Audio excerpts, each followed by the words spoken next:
पिता के अंतिम संस्कार में महिला ने राख पानी में घोलकर चचेरे भाई को पीने पर मजबूर किया, पर जब चचेरा भाई बहुत डरा, महिला ने कहा यह प्रोटीन पाउडर है। दरअसल पिता की मृत्यु के तुरंत बाद ही परिवार संपत्ति के लिए लड़ने लगा, यहाँ तक कि अस्थियां भी बदल दी गईं। वह शू जिनहोंग है, परिवार द्वारा वर्षों से निष्कासित अवैध बेटी, पर कोई नहीं जानता वह वैश्विक डार्क लिस्ट की नंबर 1 लियोली की मालिक है।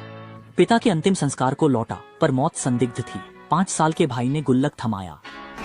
वो हमेशा कहता है कि उसने तुम्हें सबसे ज्यादा दुख दिया है, ये मेरे पैसे हैं, सब तुम्हारे। तोतली आवाज में दुआ की, 3 फूल चाहिए, बुरे लोगों को भगा दो। भाई के भरोसे ने शू जिनहोंग का संकल्प जगाया। उसे पिता के लिए सच्चाई जाननी थी और इस टूटे घर की रक्षा भी करनी थी। निजी बोर्ड के सामने जो दूसरी शाखा को किनारे कर रहे थे, शू जिनहोंग ने कुल्हाड़ी से दरवाजा तोड़कर दबंगई से प्रवेश किया। ये तुम्हारी नई रानी आ गई है। उसने एक अगरबत्ती जलाई और अगरबत्ती जलने तक शेयर हस्तांतरण समझौते पर हस्ताक्षर करो, वरना अगरबत्ती बुझते ही जान चली जाएगी। किसी ने विरोध किया तो उसे तुरंत खिड़की से बाहर फेंक दिया गया। सब डर गए और तुरंत हस्ताक्षर कर दिए। शोक सभा में शू शियाओकुन, तीसरा भाई, अकड़ता हुआ आया। उसने चाची को छेड़ा और 1 अरब का चेक निकालकर शू जिनहोंग को भगाना चाहा। शू जिनहोंग की आंखें ठंडी हो गईं। उसने उसे कंधे से उठाकर सीधे वेदी के सामने घुटने टेकने पर मजबूर कर दिया। शू शियाओकुन नहीं सुधरा। शू जिनहोंग ने उसे 1 कप राख की चाय दी ताकि वह अपने पिता का सम्मान कर सके।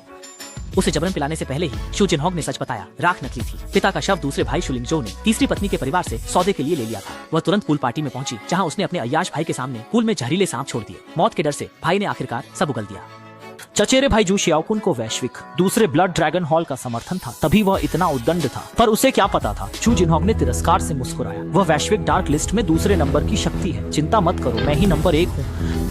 बाद में शू जिनहोंग ने चचेरे भाई की गाड़ी रोकी, पिता का शव बरामद किया और उसे लटकाकर पूछताछ की। पूर्ण शक्ति के सामने शू शियाओकुन का मानसिक संतुलन बिगड़ गया और उसने इतराते हुए बड़े और तीसरे परिवार के साथ मिलकर ब्लड ड्रैगन पैलेस से साठगांठ करके दूसरे चाचा को मजबूर करके मारने की पूरी साजिश उगल दी। उसके इतना कहते ही शू जिनहोंग मुस्कुराया, तुम सबने सुन लिया ना।